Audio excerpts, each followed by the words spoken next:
Link down below as always if you want to read this shit on your own, and also credit the person that uploaded the patch notes. Avengers Assault, the promised new event of Marvel Avengers, has dropped today. Crystal Dynamics has released a Marvel Avengers update. It's about 4.5 gigs on PS5, 10 gigs on Xbox, and about 6 gigs on Steam/PC. New features: Red Room Takeover event. Yelena Belova, whatever, has a bone to pick with the Black Widow. Multiple hacked harm rooms will be available during this event, along with new mission chains. These harm rooms are single player and will also scale from power level 1 to 120. Can you survive the takedown? For more info, head to the previous blog right there. Minor missions. I messed that up, didn't I? There we go. Will award the player the newly reintroduced surging set gear if their hero is above power level 80. Heroes below 80 will get it with scaling gear. Get scaling gear. The major mission will award the nameplate, a large amount of polychoron, and upgrade modules. Heroes above PL 120 will also get one piece from the exotic set found in the last Avengers Standing. Heroes who are PL 119 or lower will get scaling gear. I guess that's what they were trying to say up here, and I was like, what? Scaling gear is a reward type that is designed to moderately improve a player's power level without having a fixed rarity. It will have power level improvements similar to mission completions, but make sure that the rarity is appropriate to the hero's power level. Champion system. With the new champion system, heroes who are level 50 can now earn XP to further improve their combat abilities. Once a hero reaches level 50, earned XP from that point on is changed to Champion XP, which is specific to each hero. Earning enough Champion XP will increase your champion level, allowing you to unlock brand new champion skills. For more info, head to our previous blog here. Heroes Catalyst. As a complement to the champion system, we're also introducing Heroes Catalyst, which increase the amount of XP you'll earn. These will occasionally be available for free to retrieve from the marketplace, and we're looking at other ways for you to earn them as well. Heroes Catalyst are a great way to catch up to friends, or to level up any heroes that haven't reached level 50 yet. Reassemble Campaign and Avengers Initiative. Mega Hives will be reactivated on May 20th. The heroic Mega Hive no longer erroneously resets. Fixed a rare issue where enemies on Secret Within may not spawn, thus halting mission progress until the checkpoint is reloaded. Previously released hostages are no longer briefly shown in their cells following a checkpoint reload. Fixed an issue where some players weren't getting accurate rewards for completing various future imperfect operation missions. I guess it really wasn't all that perfect after all. So it was living by its name. Fixed a rare issue that would cause the break point blank mission. I sneezed point blank into the microphone. Sorry, fixed a rare issue that would cause the point blank mission to seamlessly fail without reason when a player spends too long on the mission. Jarvis and Commander Hill's dialogue no longer overlap on a player's first visit to the Substation Zero. Resolved an issue on Family Reunion where sometimes the mission would not progress upon completing the objective of freeing the inhuman prisoners. Companions no longer walk endlessly into walls in My Life as a Weapon, so they must contemplate life in a different way. I was just going to say they were using their life as a weapon, all right, trying to bonk themselves into the wall. Players' shadows no longer appear pixelated in Substation Zero. Players can no longer play as locked heroes prior to unlocking them from the Reassemble campaign. I thought they fixed that eons ago. Also fixed an issue where the controller functionality would be lost if disconnected directly after the grab tutorial with Hulk on GGB. Fixed an issue where players may become stuck on Substation Zero after speaking with Alessandro Morales. Fixed an issue where players could get locked on the character selection screen on the last character life in the Heroic Gauntlet, as well as an issue where players would sometimes load into the Avengers Initiative when they closed the game during the Assault campaign. As well, addressed an issue where faction-related villain sectors did not contribute to the faction loyalty mission chain. Resolved an issue where missions required for reigning supreme would sometimes not populate on the war table, as well as an issue where once an Avenger could not be launched if players attempted to resume the Assault operation from the war table. Resolved various issues which allowed the player to see or traverse out of the world. Multiplayer and matchmaking. Fixed an issue where only hosts could complete a prying interaction to open a door. Or an issue where users would be stuck in the Quinjet if they accepted an invite from a host who selected a mission from the future Imperfect operation. As well as an issue where players would rarely be unable to interact with a terminal to progress a mission during a multiplayer mission.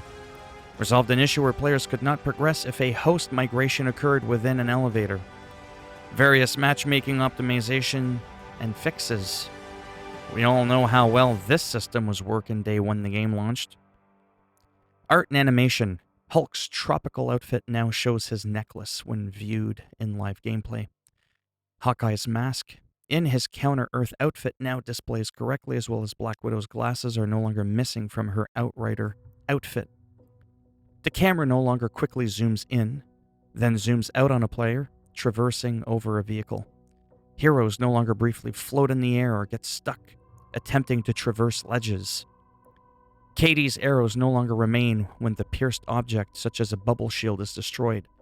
Kamala's outfits properly turn invisible while affected by veil of shadows. Stretchy outfits can be tricky, you know. Fixed an issue where Kate's looking sharp emote can erroneously display a second sword. That's some voodoo shit right there. Resolved an issue where Hawkeye's tracker emote would display erroneously when used with his Iron Eye outfit. Visual improvements to the monatomic outfits for Hulk and Kamala. Fixed an issue where Purge Keepers would occasionally A-pose. Or a rare issue where Abomination can sometimes A-pose or stand idle when the last remaining player of a multiplayer session is downed while reviving another player. Resolved an issue where Kate's bow would not be gripped properly in her hand when being staggered by an enemy attack. Elite synthoids no longer spawn in with dirt-covered textures in areas outside of the wastelands. I guess they took a shower before stepping out to play the game. Removed various placeholder textures. The user interface. Faster loading times when swapping character outfits, as well as an issue where the revive tutorial may prompt more than once for some users. That's if they felt you were stupid. Fixed an issue where interacting with vendors as Kate may produce Kate's bow erroneously floating on the screen. I think I've seen the word erroneously more in the last 10 minutes than I have in the last 10 years. Probably 40, actually. Fixed an issue where in some war zones all enemies may erroneously display a red diamond marker above their heads rather than only the remaining straggler enemies. Fixed an issue where previewing cosmetics from vendors can sometimes display the incorrect hero icon. Brightness settings now properly function upon startup on the Xbox One S. Credit packs are now properly shown, the bonuses. When viewed in the marketplace, the D-pad now correctly functions on the credits page of the marketplace. It no longer just takes all your money. Various text, localization, and subtitle fixes throughout the UI and gear panels. Combat. Kamala's finishers no longer displaying correctly and don't teleport enemies into an animation. The Hulkbuster no longer clips through the world when using the jump attack. Iron Man's countermeasure skill no longer harm himself, companions, or friendly players. Fixed an issue where initiating takedowns with Hulkbuster would never generate orbs despite having skills to do so, as well as an exploit which allowed Iron Man to infinitely overcharge his intrinsic meter by using the energy pulse skill. I know nothing about that whatsoever. Fixed an issue where gravity grenades could cause players to maintain Hulkbuster indefinitely, or an issue where Kate's heavy attack could cause the camera to clip through objects and act erratically. As well as an issue where Kate Bishop's auto blink perk would rapidly trigger when standing in areas of damage.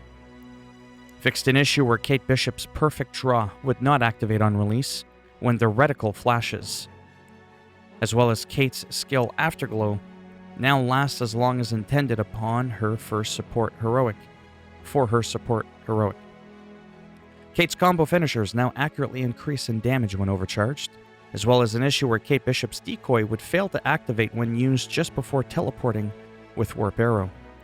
Kate's Quantum Overdrive skill can no longer be used while activating Warp Arrow, which previously caused Quantum Overdrive to have no effect, as well as fixed an issue where Clint's bow may sometimes disappear after initiating a parry, resolved an issue where Hawkeye's Hunter Arrow could not scale properly and doing significantly less damage than intended at higher levels, added audio effects for when Clint casts Hunter's Arrow while aerial, as well as an issue where Black Widow's Shadow Walker skill would extend to all her abilities rather than just the Veil of Shadows. Damn it.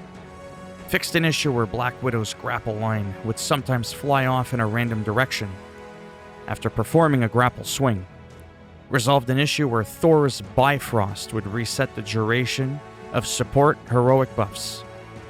Fixed character camera jittering, which would occur when walking towards a ledge while aiming with Hawkeye, Kate, and Black Widow. Well, if I was walking towards an edge, let me tell you something, I'd be jittering and everything else. Hulk's stranglehold charging state can no longer be interrupted by adaptoids. Fixed an issue that could sometimes cause players to become stuck within Fallen Warbot after defeating it. Maestro no longer gets stuck in the air after initiating a jump. Abomination can no longer be grabbed when he is shrunk by PIM particles. Fixed an issue where Gamma Status Effect could do more damage than intended, and players can no longer perfect parry gas clouds created by Purge Keepers, Plague Drones, and Plague Proto-Synthoids. Gear, challenges, and rewards. Why are their patch notes always so effing long? We've made a number of improvements for gear in an effort to make gear drops more impactful and more consistent. That's actually what made me stop playing the game. These include improvements to drop from enemies, missions, chests, as well as what vendors sell. We're dropping less non-useful items, but the items we are dropping are much more likely to be useful. The net effect of this change is that it's faster to increase in power level, although the number of items from enemies will be lower. That is literally the number one reason I stopped playing the game. I was playing multiple characters, about 2 or 3, and man, it was slow. Like, I thought World of Warcraft Classic, I was getting faster gear there than in this game. Gear rarities have a larger effect on attribute at all power levels. For example, a rare item PL33 will have more attribute points on average than an uncommon at the PL33, and additionally, the attribute point ranges on higher power level items have been increased. We've got more exciting improvements to gear coming, but we wanted to get these to you as soon as possible. All chests have had minor artifacts added as possible drops. Gold chests will no longer award common items. Seriously. Bronze and silver chests have a reduced chance at granting a common item. Branded gear has a better chance of giving that brand's preferred attributes. Some missions have had fixed rarity rewards replaced with rewards that scale to the rarity to the active hero's current power level. Resolved an issue where hero set gear could have equal to or worse attributes than epic gear. Resolved an issue where vendors were sometimes offering gear of the wrong rarity and power level. The effect of this change is so that a hero increase in power level, the vendor will offer better rewards to that hero. Fix several missions so they display accurate rewards. Missions show detailed secondary rewards when those rewards are available. Remove the rarity reward penalty for getting low star rating on missions. And resolved an issue where old-fashioned beatdown achievement trophy would sometimes not track and unlock properly. That's because you didn't beat him down hard enough. He was still twitching and moving and shit. Now that's one heck of an update. Yeah, I'm done. So as always, if you liked the video, go ahead, give it a thumbs up. It greatly helps support the channel with the algorithm and making my ass just a little wee bit more relevant in the search results when people are looking shit up on the internet. You didn't like it. go ahead, give it a thumbs down. Usually I just snap it off inside your ass, but this time I'll snap off the Hulk's thumb inside your ass. That's all I'm saying. And if you want to subscribe to the channel, I mean, naturally that would be fantastic now, wouldn't it? Trying to become the next big thing around here. But if not, thanks for shattering my dreams and stopping by anyways. Take care. Maybe I'll see some of you in the next video. Bye for now.